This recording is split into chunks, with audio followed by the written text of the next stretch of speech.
I'd like to do a little test with our EnviroCloth and raw chicken to show you how our EnviroCloth with just warm water will pick up bacteria and proteins. Proteins are even smaller than bacteria. Proteins are what are going to show up on this restaurant test as far as your chicken.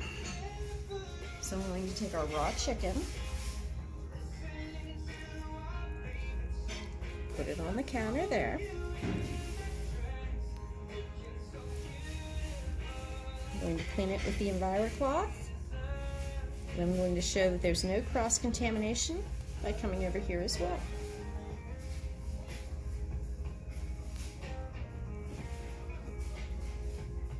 Now we're going to take our protein stick. Remember, green is clean, purple not so much.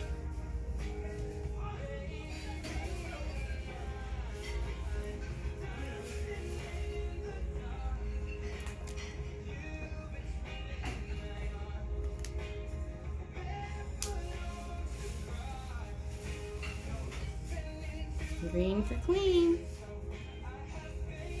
To prove I'm not lying, I'm going to go ahead and put it on our chicken as well.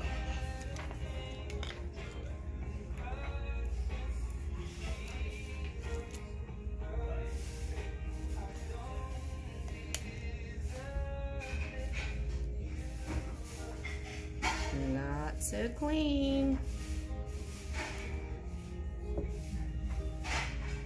And that's what our EnviroCloth will do with protein and bacteria with just simply water. Thanks for watching.